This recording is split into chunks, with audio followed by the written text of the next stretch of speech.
Réunir, faciliter le dialogue, favoriser le dépassement des préjugés dans l'intérêt de l'enfant.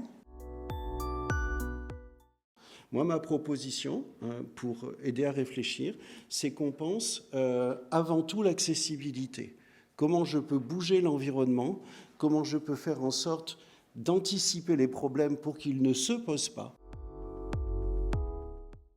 Pour faire en sorte d'arriver à des solutions communes, ça veut dire que le partenariat, il se base sur un rapport d'égalité entre les parents et les intervenants, les enseignants. D'accord ? Ça veut dire qu'il faut reconnaître dans chacun des acteurs des compétences qui peuvent être vraiment valorisées.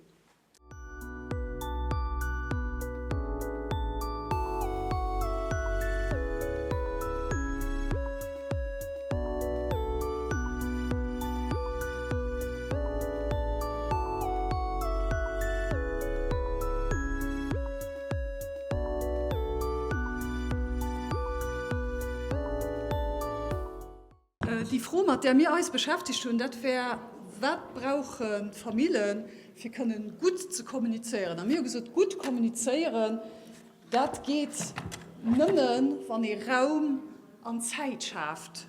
De dire qu'on souhaite organiser des ateliers participatifs à l'école avec les parents et les enseignants, les éducateurs, en fonction de la thématique et aussi de l'âge de l'enfant. On pourrait éventuellement aussi inclure les enfants, les élèves. Voilà, in unserem Gruppe haben wir die Vorstellung gemacht, wie wir die Enseignants können outilieren, für gut ältere Gespräche zu führen, also das professionnel, konstruktiv et lösungsorientiert. On a parlé surtout du renforcement du rôle de la personne de référence. Et donc, une personne qui peut assurer la coordination des aides, assurer la synthèse à la fois et aussi la continuité.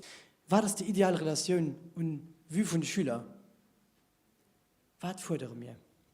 Wir fordern Transparenz, Vertrauen, Verständnis und Open Ohr. Encore une fois de notre part, un grand merci pour cet après-midi. À très bientôt.